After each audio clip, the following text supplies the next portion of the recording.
Hi friends, అప్కమింగ్లో ఏం జరుగుతుందో video ద్వారా తెలుసుకుందాం. జేడీకేడి ఆఫీస్కి వచ్చిన తర్వాత సింధు గురించి సాధు సార్ ఎక్స్ప్లెయిన్ చేస్తాడు. అప్పుడు సింధు రియల్ ఎంట్రీ ఇస్తుంది.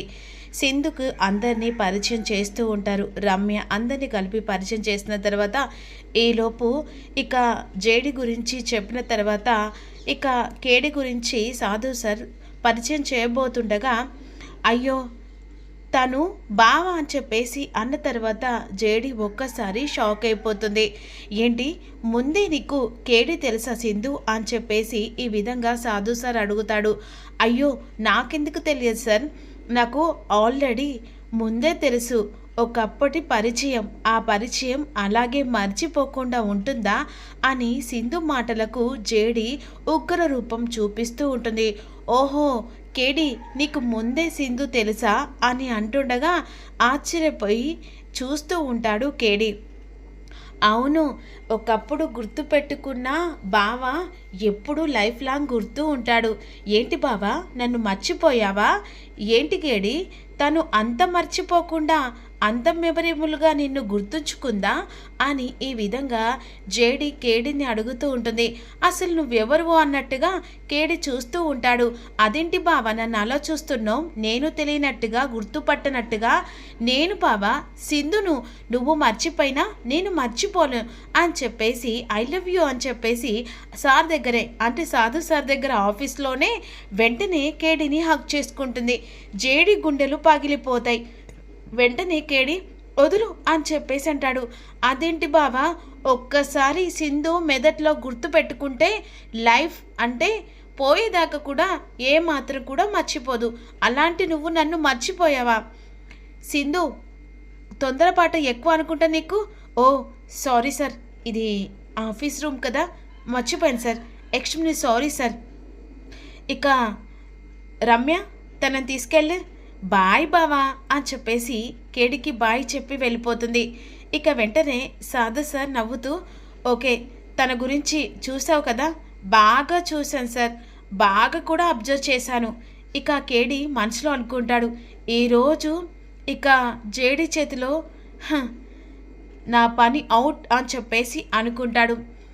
సరే తనని ఒక కంట కనిపెడుతూ తన బిహేవియర్ను ప్లస్ ఒకటి తను ఆలోచించకుండా మాట్లాడుతుంది. తొందరపాటు ఎక్కువ అని చెప్పేసి అన్న తర్వాత చాలా తొందరపాటు ఎక్కువ సార్, తన గురించి నేను చూసుకుంటాను, ఇంకా కొంతమంది కూడా చూసుకోవాలి సార్.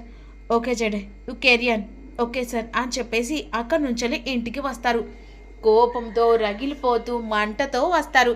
లోపలికి వెళ్ళిన తర్వాత జగదాత్రి చూసి టెన్షన్ పడుతూ ఉంటాడు. దాత్రి అసలు తనెవరో నాకు తెలియదు, అసలు తనని ఎప్పుడు చూడలేదు, తను ఎందుకు వచ్చి నన్ను బావాని పిలిచి నన్ను హక్ చేసుకుందో తను ఎప్పుడు చూడలేదు జగదాత్రి, చెప్పేది విను దాత్రి అని రిక్వెస్ట్గా మాట్లాడతాడు. కానీ దాత్రి ఉగ్ర రూపంలో కూర్చుంటుంది. ఏంటి నీకు తెలియదా? తెలియకుండానే బావాని ప్రేమగా పిలిచి హక్ చేసుకునేదాకా చూస్తూ అమ్మాయి దొరికితే చాలు ఎప్పుడు హక్ చేసుకున్నట్టుగా చూస్తూ అలా ఉండిపోయావే, తెలియదని నువ్వు అందరి ముంగట చెప్పలేదు. అదేంటి దాత్రి, అది ఆఫీస్ కదా, అలా ఎలా చెప్పాలి? ఓహో ఆఫీస్ అని ఆలోచించి ఊరుకున్నావా? అంటే నాకు సవితిని తీసుకురావడానికి నువ్వు మెంటల్గా ఫిక్స్ అయ్యా అన్నమాట. ఏంటి అలా మాట్లాడుతున్నావు? నేను నీకేదాన్ని, నిన్ను మాత్రమే ప్రేమించే కేదాన్ మీద ఇలా నమ్మకం లేకుండా ఎలా మాట్లాడుతున్నావు దాత్రి? నువ్వేనసలు? నేనే దాత్రినే, నాకు అన్యాయం చేస్తున్నావు కాబట్టి నేను ఇలా మాట్లాడుతున్నాను. నాకు సవితిని తీసుకోవడానికి నువ్వు మెంటల్గా ఫిక్స్ అయినట్టున్నావు.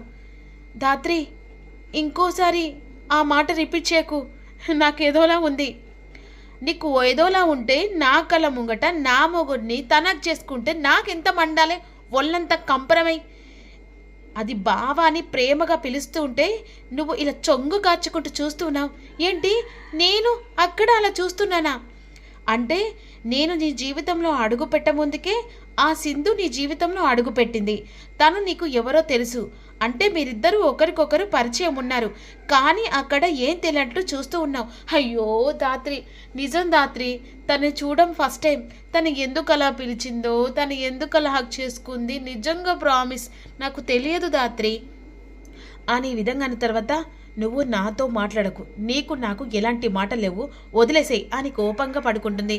ఈలోపు ఇక హాల్లో భోజనానికి అందరు చూస్తూ ఉంటారు.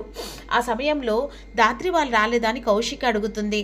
ఇక వాళ్ళు పొద్దుందాకా తిరిగి వచ్చి అలసిపోయినట్టున్నారమ్మి అన్న తర్వాత, ఏంటి అలా మాట్లాడుతున్నావు వెటకారంగా, వాళ్ళు తిరగడం కాదే, ఇంట్లో పని స్కూల్ పని అన్నీ చూసుకుంటున్నారే, అయినా నువ్వేం చేస్తున్నావే వంట చేయకుండా అని ఈ విధంగా వైజయంతిని సుధాకర్ అంటాడు.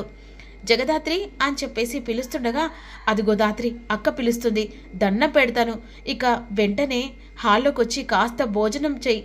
వద్దు నేను చేయను, ప్లీజ్ దాత్రి నా మాట విను, నా మీద ఒట్టే అని చెప్పేసేసరికి సరే అని చెప్పేసి దాత్రి కోపం మీద ఇక హాల్లోకి వచ్చేస్తుంది. ఏంటి దాత్రి, నువ్వే అందరి ముంగటి కంటే అందరినీ పిలిచేదానివి, ఈరోజు మిమ్మల్ని పిలిచాం చెప్పేసి కౌశికి అంటుంది. హబే ఏం లేదు వదినా అని కూర్చుంటుంది.